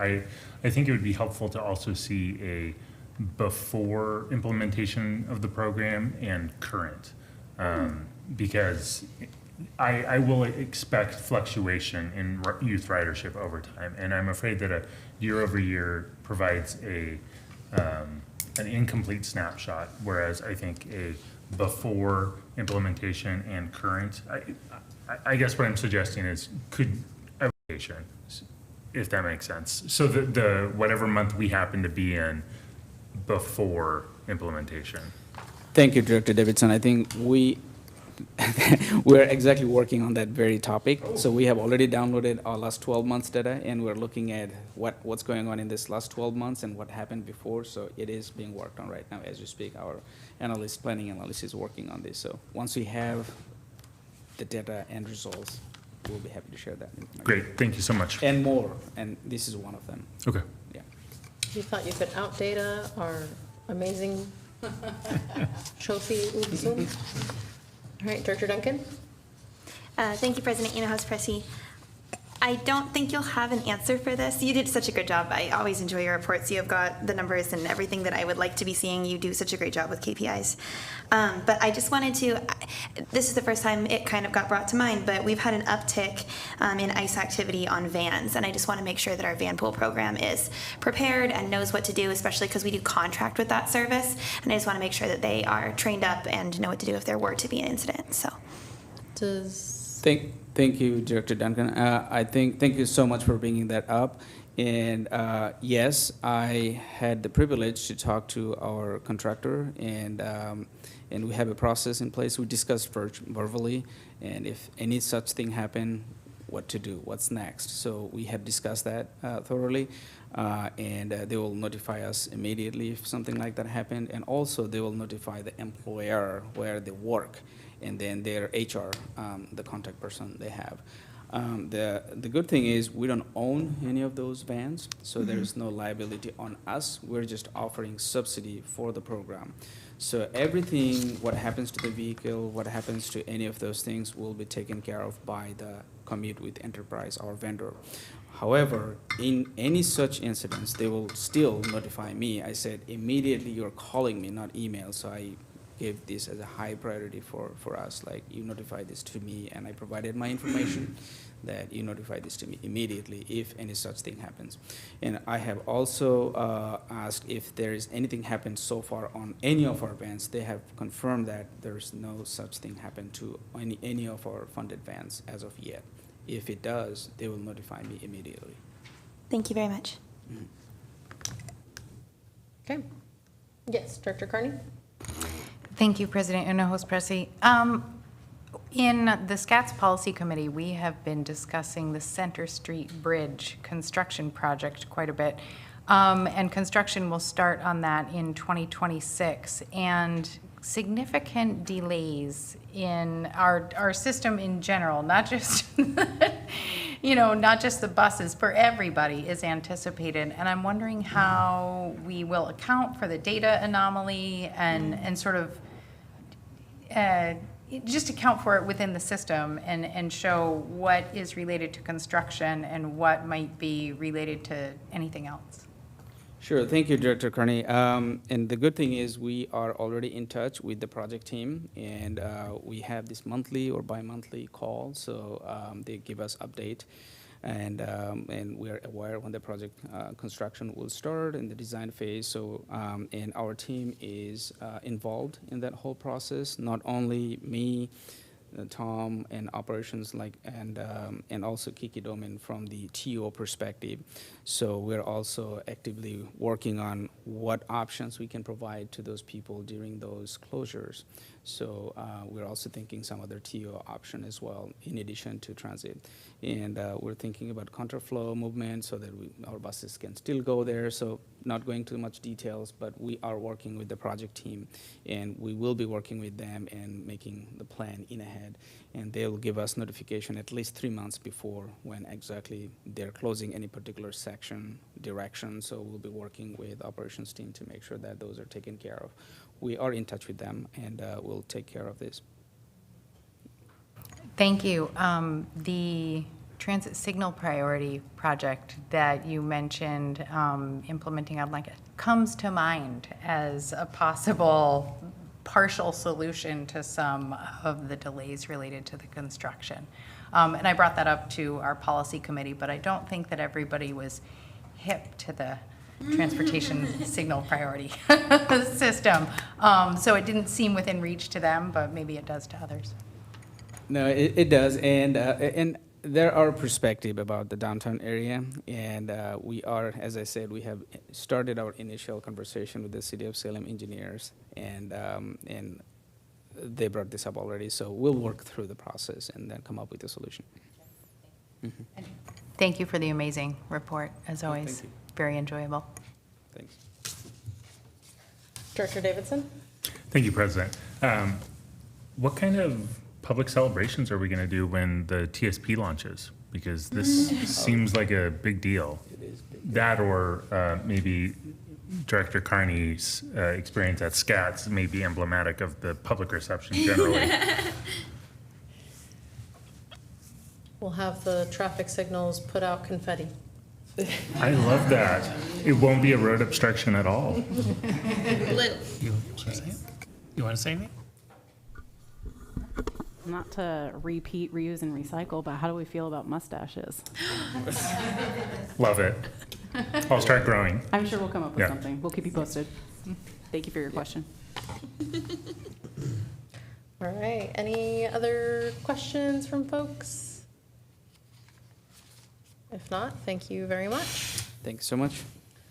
All right, now that brings us to item 7C, our fiscal year 2026 quarter one strategic plan report, and I'm assuming we're going with our other kid? No, we're going with our executive assistant / clerk of the board, Pressy, to make the report. And the other kid. Oh, and the other kid. Yeah, Okay. she's doing a highlight. Yeah.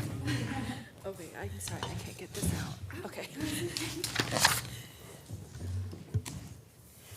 It's a strange view from down here. All right. Well, good evening, President Hinojos Presi and members of the board. I'll be filling in this evening for our Strategic Initiatives Administrator, Bobby Kidd, while she's out. And I'll be providing you with the Q1 Strategic Plan update. So we will start with our guiding principles, which includes our vision, mission, and values. These principles continue to provide the foundation for our strategic plan, and they shape how we show up every day. This year, as we prepared the FY26 strategic plan, we restructured the document into two parts. The first remains the strategic plan, and it's a broad, long-term guide that does not change every fiscal year. The second is the work plan that you see on the screen. It's updated annually, and it outlines our organizational, divisional, and divisional goals along with success outcomes.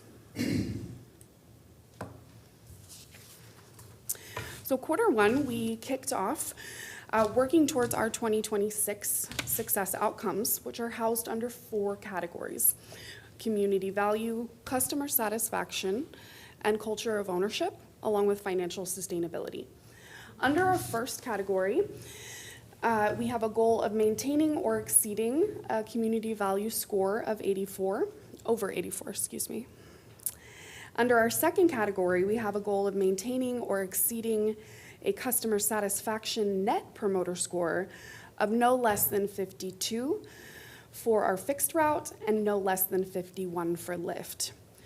Both community value and customer satisfaction surveys were completed this fall, and results will be given to the board at the January 2026 meeting, and they'll be available in our Q2 strategic plan report. Oops, I'm sorry, I went too fast. I have more on that slide. For our culture of ownership, we have a goal to increase our employee engagement score over the previous year by 5 percentage points. This year, our employee engagement survey was moved to fall rather than spring, and it has been completed, and we will have that update for our Q2 report as well. For our last category, we have financial sustainability, and we have a goal of developing and implementing policies and strategies that support long-term financial sustainability for board approval and adoption. This is in progress, and the board financial subcommittee has been formed and will begin meeting after the new year.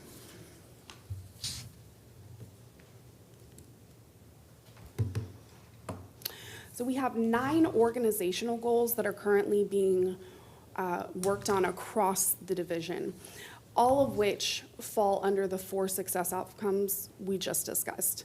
And I'd like to invite Melissa Kidd, our Senior Manager, Project and Contract Administration, to highlight progress being made on a couple of these. Thank you so much, Kara. It's fabulous. And thank you for the opportunity to share about the exciting progress of the Q1 strategic plan organizational goal. So in regards to the employee resource planning tools implementation goal, and that is a long name, quite a mouthful, we did conduct interviews with power users representing all areas of the organization. In these interviews, we were able to collect information on how MARTI, which is what we lovingly call Tyler Munis, which is our ERP system, is used, what is working and isn't working, any workarounds we have, and determine if modules are fully, partially, and in some cases not at all implemented. We did end up meeting with our Tyler Munis representative to review the invoice and compare what we are using to what we are under contract for. The Tyler Munis rep suggested an investment assessment, and that is actually where Tyler Munis comes on property, observes our users, and how they are interacting in Tyler Munis or MARTI, and then we'll actually produce a report of recommendations for full implementation. Additionally, we've conducted preliminary research to engage with a firm utilizing a state price agreement, or SPA, for a consultant to provide support for implementation. Organizational champions have been identified, and in some cases, were already engaged during the interview process. Other organizational champions will be engaged during the change management process and when we do enter into full implementation. So the second organizational goal that I'll be sharing about is the strategic grant and funding framework for the capital investment plan, where we work to develop a long-term grant strategy document that could be used to forecast future grant opportunities and pair with eligible projects. We did determine that the next step on this goal is to finalize the projects that will be included in the 10-year outlook so they can be assigned to future grant opportunities. And then we are currently collaborating with the Finance Division to develop and document a grant financial strategy with a scoring and ranking system for project prioritization. And then lastly, we conducted the first phase of the CIP engagement with all divisions, and this focused on refining the entire universe of projects and identifying potential fiscal year 27 projects. The next step for this strategy is to re-engage stakeholders to confirm budgets for unfunded projects. As shared tonight, there has been progress on these organizational strategic plan goals as well as many others in the first quarter, and I am proud to report that there has already been significant progress as we are about to conclude quarter two. Thank you so much for your time and attention. Thank you so much, Melissa. There really is a lot of meaningful work happening across the district. In addition to our 9 organizational goals, we have 15 divisional goals, bringing our total to 26 goals for FY26. And 100% of those are in progress already in quarter one. So you can see that on the right-hand side, everyone is labeled in progress, which is pretty awesome. So in conclusion, for quarter one, we kicked off goals for this fiscal year. And as I said, every goal has momentum, which is great. Our community values, customer satisfaction, and employee engagement surveys have all been completed, and their results are forthcoming. Lastly, as we are about to end quarter two, we will begin kicking off our FY27 strategic planning next week with our executive leadership team. After which, they will begin planning with their own teams, and survey results will help guide that process. And by the end of January 2026, we will have goals identified for FY27 already, and we can begin including them in the budget. And with that, I will be happy to answer any questions you may have. Do we have any questions? No? Okay. Well, seems like your presentation was very comprehensive. Thank you very much. Thank you very much. All right, item 7D, our FY 2026 quarter one financial report. General Manager? Yes, so I'll ask our CFO LaRue to please come forward, present her report.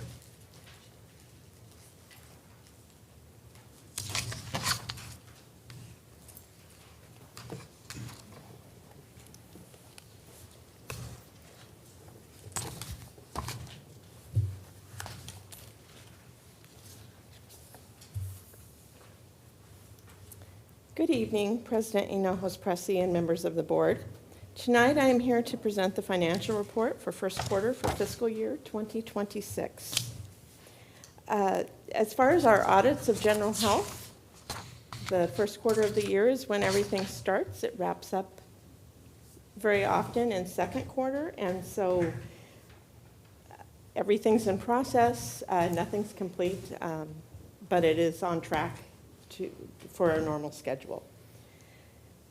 Regarding our general fund financial performance, our general fund revenues are 7% for total for the quarter, which is below budget, also expected for first quarter.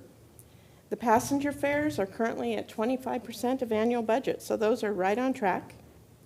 Our property tax revenues are for first quarter are at 2%, but keep in mind that the property tax payment schedule leaves November 15th as being the timing for those taxes, and we have received significant payments in quarter two, but we never see those in quarter one.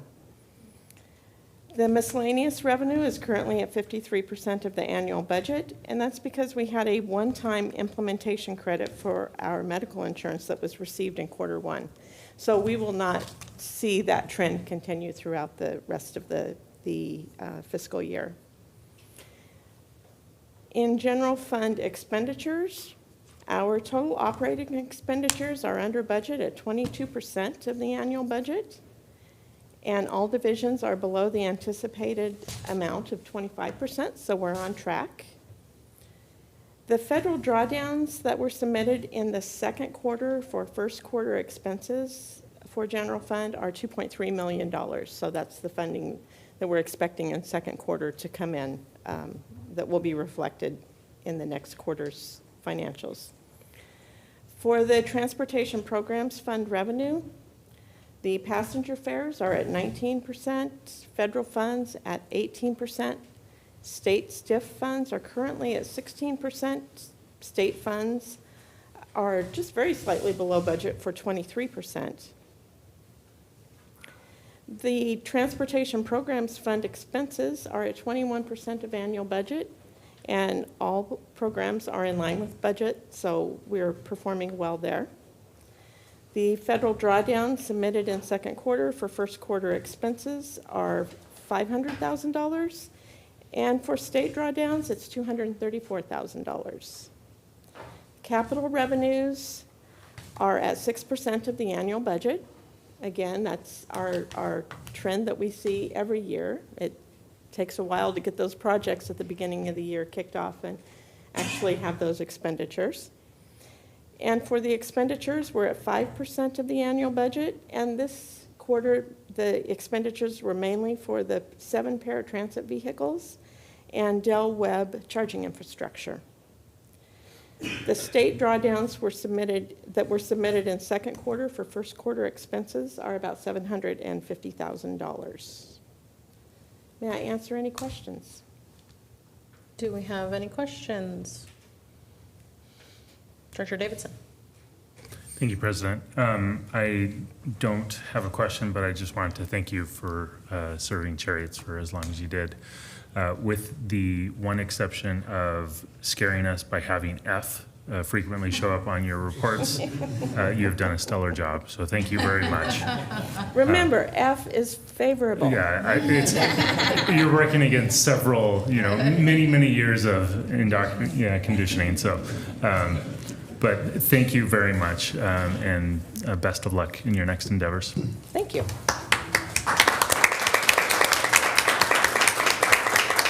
Any other questions? I feel like you should be exempt from questions after that. Thank you. Alrighty, so that brings us, I believe, just to our general manager report. Yes, thank you. So you all know that I sit on the Garden Services Board, and so we had our board meeting last night, and we have two youth members of our board. They're part of the youth leadership program, and as we're going around introducing ourselves to the new members, I introduced myself and said I'm the general manager for Cherriots, and they all started clapping. They were so happy. They are both Cherriots riders. They're seniors at North Salem High School.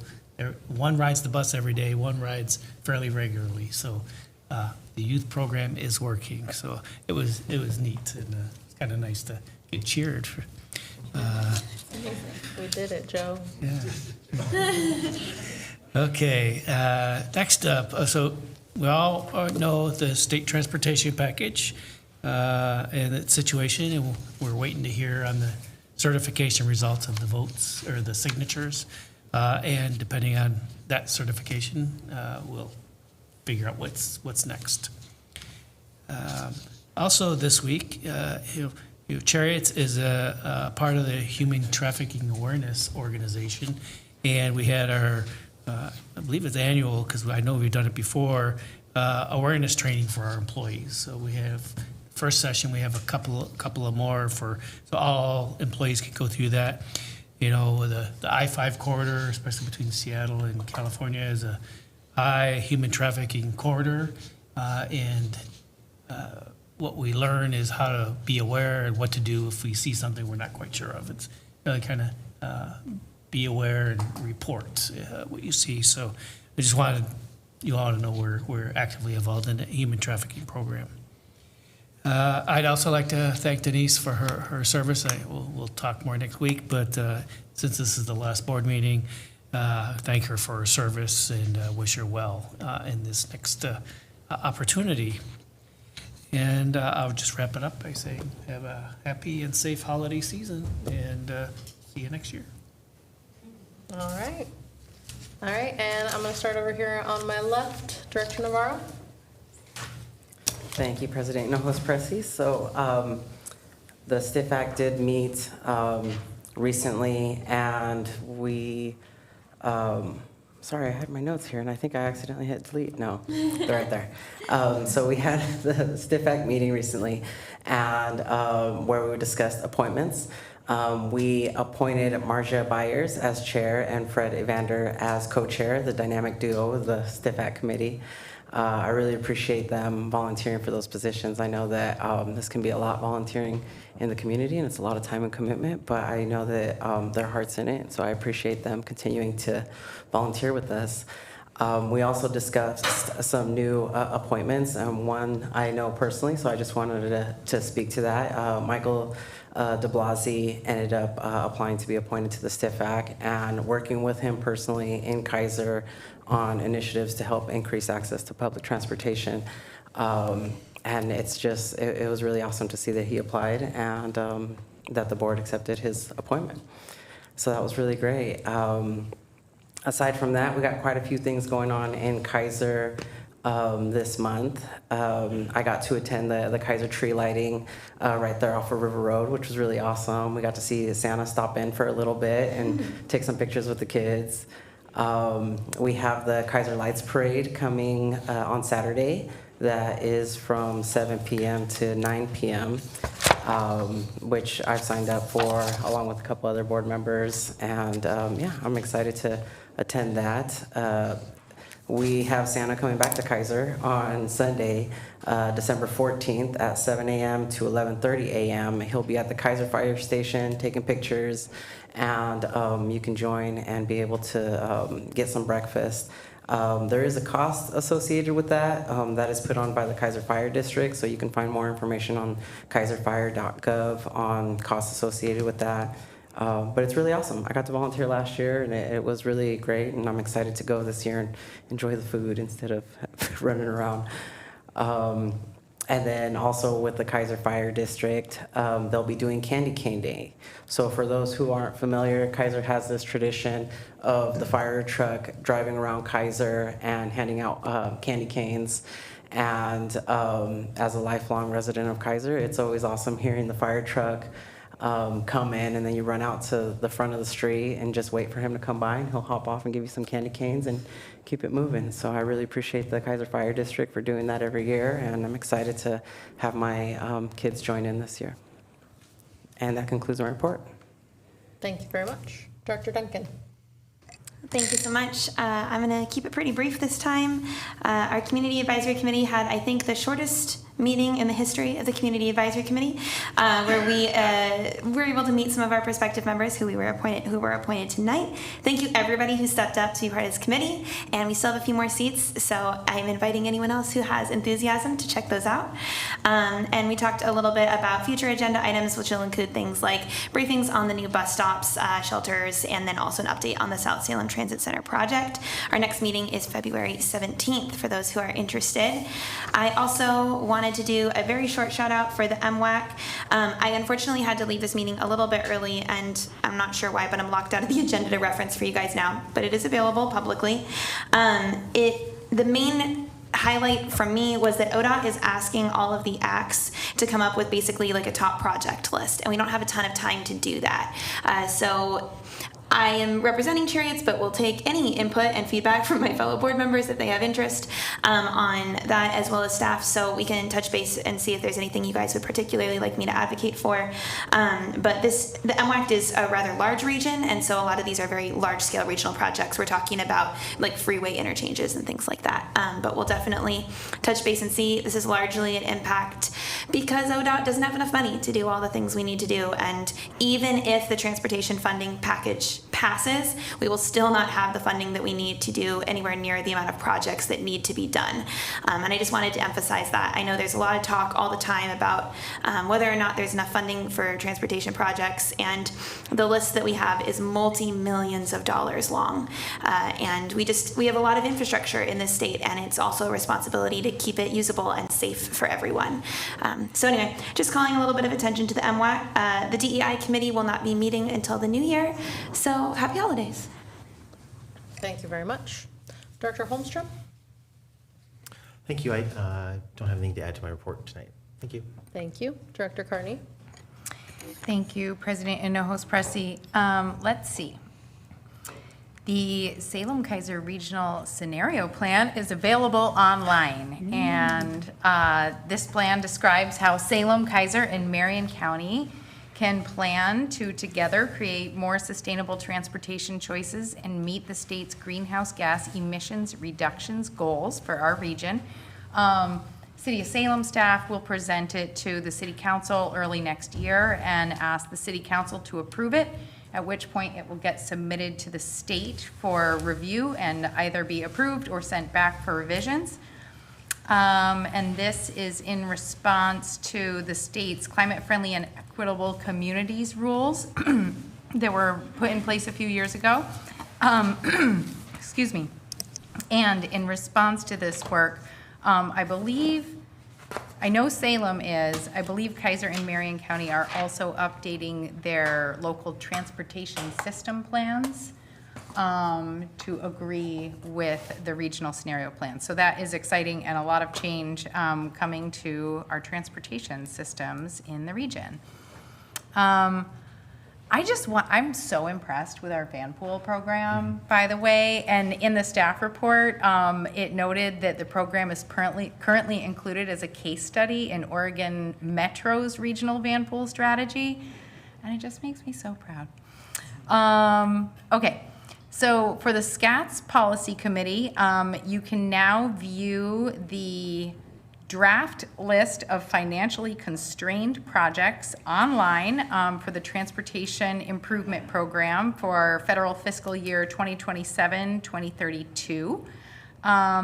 We have had a few meetings since I last met with you all. On November 25th, we talked about the update to the MTIP, so the Metropolitan Transportation Improvement Plan, so our regional transportation plan that it comes out of SCATS. We talked about the schedule for that update, and that update will include acknowledgement of the addition of Almsville to our MPO boundary, which I believe will require us to revisit our cooperative agreement, which is going to be an interesting conversation.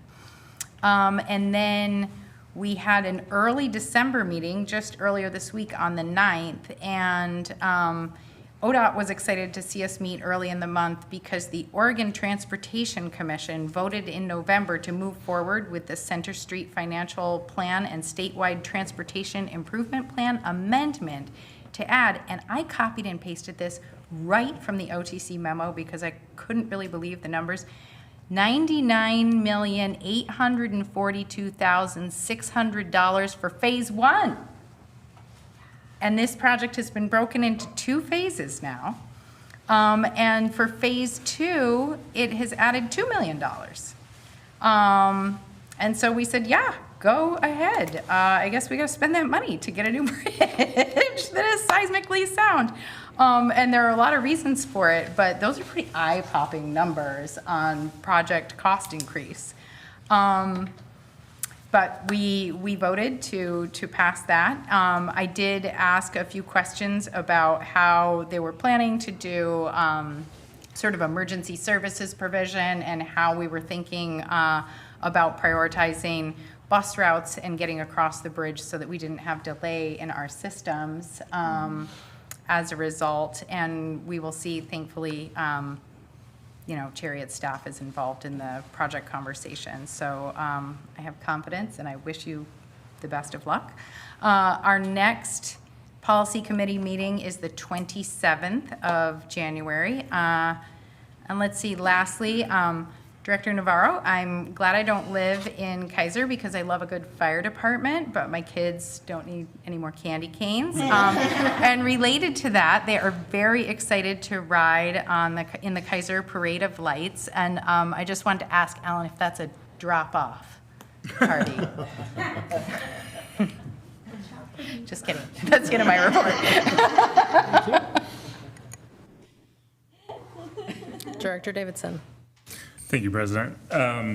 So my report is focused on the Council of Governments this month. As you all know, the Council of Governments has been taking a big organizational review. It has convened a financial advisory committee staffed with both, or that is composed of both staff and appointed and elected officials, and they have a recommendation on initial next steps. I think they're very strong recommendations. The board will be considering them at our next meeting, which I believe it's either tomorrow or next week. I will show up to it though when it's ready, when my calendar tells me to. But after, one of the recommendations is to conduct a more complete operational analysis, and then after a operational analysis, and when I say operational analysis, that's more of like a nuts and bolts, dollars and cents kind of analysis, and then after that, a recommendation will be made to conduct a organizational analysis. So once we have a lay of the land on the financial situation at COG, or a more defined understanding of the situation at COG, there will be a robust discussion that will involve all of us and many other stakeholders to think about what we want COG to do and be. And so we're still probably quite a ways away, but maybe noodle on that. Think about what you would, if you had a magical wand, what you would like the Council of Governments to do. And if somebody broke your magical wand, what would you like the Council of Governments to do? So under both scenarios, and maybe somewhere in between. And then a little bit of good news. So this last weekend, I went up to my hometown, which is Federal Way, Washington, to celebrate the extension of Seattle's Link Light Rail to my hometown in Federal Way. This is something I've been looking forward to for at least 17 years. I went back through my notes, and it was actually one of the first elections that I was able to legally vote in, was to vote for the extension of light rail to my hometown. And it has taken a lot of time, a lot of work, of a whole lot of people, and it's finally there. It's not perfect, but it's there, and it's serving the community. I was able to be on the first train, which was exciting, and it just caused me to reflect on how it took, in that particular situation, 2 decades from a vote to get to where a train arrived, this new transit options, this new transit service to start serving this community that I love, and that sometimes progress is slow, but it came, and I was there to celebrate. And so I look forward to celebrating with this community that I love when we get new and expanded transit service. So that concludes my report. Thank you very much, Director Davidson. I apologize ahead of time because I might be bringing down the vibe in the room a little bit. I just wanted to, as we close out the year, highlight how we've seen many local governments calling different state of emergencies over ICE, presence of ICE in our communities, and the arrests that they have been making very recklessly and wantonly. We saw just earlier this week from an article from the Oregonian how they will make arrest warrants after the fact that they've detained someone, often are detaining people that they're not even intending to detain. They're just kind of of putting out a wide net and catching whoever they can have access to.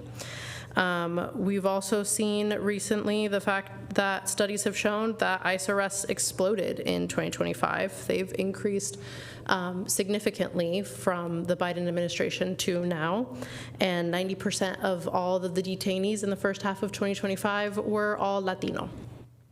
We also saw that Amnesty International recently put out a report describing inhumane treatment and the equivalency of torture at the Florida detention facility, also, anecdotally known as Alligator Alcatraz. We have seen how ICE agents will ram into people's vehicles, break their windows, and do anything and everything to just get their hands on people. And I do believe that that absolutely merits a state of emergency, because if any other community were suffering attacks from masked individuals that refuse to identify themselves, we would definitely be up in arms. But because we have some strange sense over our immigration processes, people seem to let it go by the wayside. I want to continue to uplift the fact that immigration is not illegal. Being in this country without a status is not illegal. And in fact, it is quite simple to lose your status. And it can be anything from processing delays to misfiled paperwork to nowadays people are just getting their permits entirely rescinded. And being without status is a civil violation akin to something that maybe some folks have experienced themselves, like forgetting to renew your registration on your vehicle. And I don't believe that something that oftentimes equates to a $50 ticket should require this level of violence and inhumane treatment and violations. So with that, I do want to uplift that a phone number that everyone should have in their phones, that I have always saved in my phone. It's for the Portland Immigrants' Rights Coalition. If you see ICE detaining anyone, if you suspect ICE, call the PERC line. It is 888-622-1510. And with that, it is 7:47, and I will adjourn this meeting. Thank you.